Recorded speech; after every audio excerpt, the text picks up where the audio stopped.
जब खुद की गर्दन फंसती है तो नीति भी याद आती है, नियम भी याद आते हैं, कानून भी याद आता है, सब याद आ जाता है।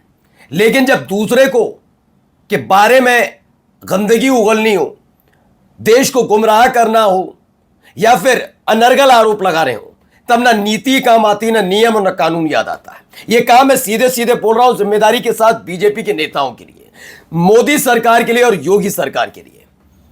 राम मंदिर चढ़ावा वाले मामले पर आवाज जब अभी हाल ही में उठाई थी और जब जब राम मंदिर के बारे में कुछ कहा अखिलेश यादव ने, तो आपने देखा होगा कि जो बदतमीज किस्म के बिठा रखे हैं सोशल मीडिया पर, वो क्या गंदगी उगलते हैं। और वो कम नहीं है, जो बीजेपी के नेता हैं वो ये बताते हैं ये समाजवादी पार्टी नहीं नमाजवादी पार्टी है।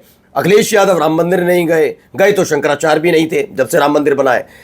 मुलायम सिंह यादव ने गोली चलवाई थी कार सेवकों पर, कोई तथ्य नहीं है, कोई सबूत नहीं। लेकिन आज आपको दिखाऊंगा, मोदी के एक नहीं दो दो मंत्रियों ने पोल खोल दी। मुलायम सिंह यादव पर जो आरोप लगाते थे, आज उस पूरे मामले की पोल खुल गई है कि भारतीय जनता पार्टी के नेताओं ने, संवैधानिक पद पर बैठे हुए लोगों ने हिंदुओं को भड़काने के लिए यह अनर्गल बयानबाजी और प्रपंच रचा था। क्यों? क्योंकि खुद उनके आका फंस गए। अगर मुलायम सिंह यादव ने कार सेवकों पर गोली चलवाई, अगर यह बात सच है, तो अमित शाह गृह मंत्री रहने लायक नहीं है। मैं क्यों कह रहा हूं, वही दिखाऊंगा। जैसे ही पोल खुली, हालत खराब हो गई है, धुकधुकी हो रही है, क्या किया जाए। नमस्कार, मैं हूं प्राजपाल गौतम और आप देख रहे हैं न्यूज सर्किल। सही कहा है, हमारे बूढ़े बुजुर्ग कहते हैं कि झूठ के पांव ज्यादा बड़े नहीं होते, जल्दी खुल जाता है। साल 2 साल 10 साल 5 साल करते रहे, झूठ बोलते रहे, झूठ बोलते रहे। साल 2024 के लोकसभा चुनाव जब हुए, उससे पहले जब राम मंदिर का इन्होंने शंकराचार्य के मना करने के बावजूद भी कि ये अशुभ मुहूर्त में हो रहा है, नहीं माने, तब से देखिए इनका बेड़ा गर्क हो रहा है। चुनाव जीत रहे हैं उस पर मत जाइए, वो तो ज्ञानों की कृपा है, ज्ञानेश कुमार की। अगर वो ना हो, निष्पक्ष चुनावी बैलेट पेपर से करा ले तो पता लग जाएगा, वरना इनकी पोल खुल रही है। देश की जनता में बीजेपी को लेकर, उनके नेताओं को लेकर कितना गुस्सा, मुझे समझाने की अब जरूरत नहीं है। आज मैं बस एक बयान दिखाऊंगा, इस बयान को जरा गौर से सुनिएगा। और ये कोई विपक्षी पार्टी के सांसद नहीं है, बल्कि बीजेपी के सांसद और मोदी सरकार में मंत्री हैं। दो मंत्रियों ने मोदी सरकार और योगी आदित्यनाथ की सरकार की मंत्री नेता बीजेपी के नेताओं की पोल खोली है। देखिए, सबसे पहले सुनिए ये वाला बयान। अश्रु गैस, टीयर गैस का इस्तेमाल हुआ, लेकिन जब गोली चली ही नहीं तो आदेश देने का सवाल ही नहीं पैदा होता। और आदेश देने का अधिकार मजिस्ट्रेट के पास रहता है। पहले देखिए, एक बयान निकल कर आया कि एसडीएम और मजिस्ट्रेट देता है। ये बात बिल्कुल सही है, झूठ नहीं बोल रहे डॉक्टर जितेंद्र सिंह जो मंत्री है, झूठ नहीं बोल रहे। अगर इस लिहाज से है तो क्या मुलायम सिंह यादव ने आदेश दिया था?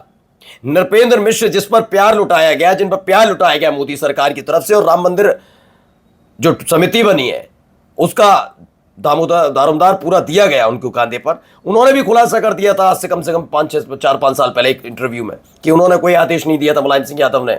ये स्थानीय जो लोकल एडमिनिस्ट्रेशन है उसने हालात बिगड़ते थे कि ये फैसला लिया था। लेकिन इन्होंने माना, नृपेंद्र मिश्र की बात मानी नहीं, अपने मंत्रियों की बात तो मान लो कि एसडीएम और मजिस्ट्रेट देते हैं। वो जो वहां चली थी गोली, वो एसडीएम और मजिस्ट्रेट की बात थी।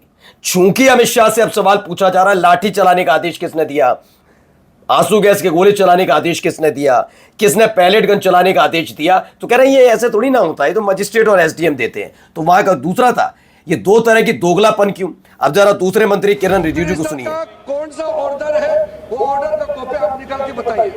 आपने कहा होम मिनिस्टर ने ऑर्डर दिया है फायरिंग के लिए, आप वो ऑर्डर का कॉपी निकालिए, आप बताइए किसने आपको बताया, कौन सा ऑर्डर नंबर, किस व्यक्ति को कहा है, कौन सा अधिकारी। तो किरण रिजिजू साहब, जरा ये बताइए कौन सा अधिकारी है, वो कौन सा ऑर्डर है जो दिया गया मुलायम सिंह यादव की तरफ से ही कार सेवकों पर गोली चलाइए। दिखा पाओगे? शर्म नहीं आती? क्या लगता नहीं है कि ये वक्त आ चुका है कि बीजेपी के दिग्गज नेताओं को कान पकड़कर माफी मांगनी चाहिए? ये दो कैसे हो सकते हैं कि अगर अमित शाह वाला मामला होगा तो मजिस्ट्रेट एसडीएम देते हैं इजाजत, लेकिन मुलायम सिंह यादव वाला मामला होगा तो कार सेवकों को ले। कहते रहिए, अब तो मैं खुल्लम खुल्ला कहूंगा कि सबको आगे आकर बोले, जब जब ये कहा जाए कि कार सेवकों गोली चलाई, तुरंत कहिए कि छात्रों पर गोली चलवाई, पैलेट गन चलवाई अमित शाह ने, कहिए। मतलब दो रास्ते पे चलेंगे हम तो कभी गलत कर ही नहीं सकते, करते रहे और सब जानते हैं सब जानते हैं इतिहास कच्चा चिट्ठा। मसला क्या है? मसला यह है कि अब सवाल उठने लगे हैं। इसीलिए जरा सुनिए डिंपल यादव ने क्या कुछ कहा था। ये सरकार जो बेटियों की बात करती है, आपने बेटियों के कपड़े फाड़े, आपने कील लगी वाले डंडों से बच्चों के सर फोड़े, वहां पे आपने पैलेट गन चलाई, आपने बिहार में AK-47 का प्रयोग किया। हम थे वहां पे, हमें पता है क्या स्थिति तो थी। डिंपल यादव ने ये बात उठाई थी किस और इसी के बाद से ये फंसे हुए हैं। दरअसल उन्होंने कभी भी इस मामले को लेकर नहीं कहा कि नेताजी के बारे में क्या कहा जाता था। मैं फिर कहता हूं कि आप चलिए थोड़ी देर के लिए, एक राजनीतिक प्रतिद्वंद्विता रहती है, राजनीतिक तौर पर आपके पास अखिलेश यादव के लिए कहने के लिए कुछ है नहीं, आपके पास अखिलेश यादव के लिए कहने के लिए, मुलायम सिंह यादव के लिए कुछ कहने के लिए कुछ खास है नहीं। आप बताइए, अच्छा कैसे उनकी आलोचना करेंगे? अखिलेश यादव की किस बात की आलोचना? सुनिए इनकी आलोचनाओं का शब्दावली सुनिए, टोटी चोट। ये कहते हैं ना, जबकि ये तथ्यात्मक तौर पर साफ हो चुका है, ये बीजेपी के इशारे पर पैसा खर्च करके बनाया गया एक झूठा प्रपंच था। लेकिन ये प्रपंच नहीं है कि आज भी साबित कर लीजिए, पता कर लीजिए तड़ीपार कौन है। यह आधिकारिक कोर्ट का आदेश है। अखिलेश यादव के खिलाफ इनके पास कोई ऐसा पुख्ता सबूत नहीं है, मुलायम सिंह यादव के खिलाफ इनके पास पुख्ता सबूत नहीं है। मतलब जो होता है ना, एक फैब्रिकेटेड होता है, आरोप लगाइए भाग जाइए, आरोप लगाइए। बीजेपी वही है। अब आप सोचिए, इसमें अपने आप को बहुत बड़े बड़े बुद्धिजीवी, संविधान की शपथ लेकर बैठने वाले इतने बड़े झुट्टे निकलते हैं। मैं फिर कह रहा हूं, नेताजी के साथ आपकी राजनीतिक प्रतिद्वंद्विता हो सकती है, लेकिन हिंदू समाज जिसके ना जो जिनको कहते हैं आप उनका नेतृत्व करते हैं, उनके बारे में सोचते हैं, उस समाज को आपने दिग्भ्रमित किया, गुमराह किया। संवैधानिक पद पर बैठा हुआ व्यक्ति अगर देश को गुमराह करता है तो इससे बड़ा देशद्रोह नहीं हो सकता। फिर मैं कहता हूं, माफी मांगेंगे आप? नहीं मांगेंगे। आपको इस बात की दुखदुखी है, बस अमित शाह की कुर्सी ना चली जाए। ये देखिए, नृपेंद्र मिश्र का वही बयान दिखा रहा हूं जो पहले दिया गया था, लेकिन ये तब भी मानने के लिए तैयार नहीं थे। अभी हाल ही में फिर से बयान दिया इन लोगों ने कि मुलायम सिंह यादव ने गोली चलवाई थी। सुन लेते इनको भी, जिन पर प्यार लुटाया। देखिए सुनिए। It was something on which a decision had to be taken, or the decision could have been otherwise. And the two differences are, the first time when such a thing happened, then the local administration, of course, under full instruction, decided that they had to control and they may have to resort to police firing. When Kalyan Singh Ji came, But did the permission for firing come from the Chief Minister's office? no, permission is not Or he was, or required. the district administration given the It free is, access? yes, it is the district administration which was given. District admission का। फिर मैं कह रहा हूं कि मुलायम सिंह यादव के इन्होंने स्पष्ट पूछा कि क्या सीएम के दफ्तर से कोई ऐसा आदेश था? उन्होंने कहा नहीं, ये जो कुछ हुआ ये लोकल एडमिनिस्ट्रेशन का था। अब आपको जरा इसे समझना है तो आप कहेंगे अगर ऐसा है तो ये क्यों करते हैं या फिर क्यों किया?